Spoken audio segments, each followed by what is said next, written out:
ഒരു പാർട്ടി നടന്നുകൊണ്ടിരിക്കുകയാണ്, കുറേ ഫ്രണ്ട്സൊക്കെ ഉണ്ട്. അതിൻ്റെ മുന്നിൽ ഒരു റൂഡായിട്ടുള്ള ജോക്ക് നമ്മളെ പറ്റി ഒരാൾ കളിയാക്കി. അപ്പോൾ ഇമ്മീഡിയറ്റ് ആയിട്ട് നമ്മളത് പോയി ഷൗട്ട് ചെയ്ത് അവനോട് ദേഷ്യപ്പെടാതെ അവനെ വിളിച്ച് പറയുക, ആ ജോക്ക് ഒട്ടും എനിക്ക് ദഹിച്ചിട്ടില്ല, എനിക്ക് ഒട്ടും ഇഷ്ടപ്പെട്ടിട്ടില്ല, ഇനി ഇതുപോലെ എൻ്റെ അടുത്ത് റിപ്പീറ്റ് ചെയ്യരുത് കേട്ടോ എന്ന് കാമായിട്ട് നമ്മൾ പറയാം.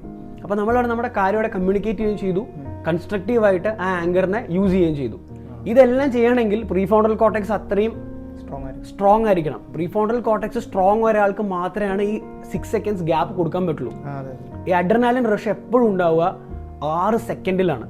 നമുക്ക് ഇമ്മീഡിയറ്റ് ആയിട്ട് ഇൻജസ്റ്റിസോ ത്രട്ടോ ഐഡന്റിഫൈ ചെയ്യുന്ന സമയത്ത് അമിഗ്ഡല റിയാക്ട് ചെയ്തിട്ട് അഡ്രിനാലിൻ റഷ് ആവുന്ന 6 സെക്കൻഡിലാണ്. ഈ 6 സെക്കൻഡ് നമ്മളൊരു പോസ് അവിടെ കൊടുത്താൽ, നമ്മളൊരു ഡിലേ അവിടെ കൊടുത്തു കഴിഞ്ഞാൽ നമ്മുടെ പ്രീഫ്രോണ്ടൽ കോർട്ടെക്സ് ഉണരും. മറ്റേ സിനിമയിൽ പറയുന്ന പോലെ നിങ്ങളൊന്ന് ഉറക്കെ കരഞ്ഞിരുന്നെങ്കിൽ ഞാൻ ഉണർന്നേനെ എന്ന് പറയുന്നത് പോലെ പ്രീഫ്രോണ്ടൽ കോർട്ടെക്സ് ഉണരും. ഈ 6 seconds ഡിലേ കൊടുക്കാൻ 99% ആൾക്കാർക്കും പറ്റില്ല.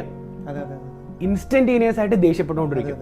സോ ആങ്കർ കൺട്രോൾ ചെയ്യാനുള്ള ഫസ്റ്റ് മെത്തേഡാണ് ദ 6 seconds ടെക്നിക്.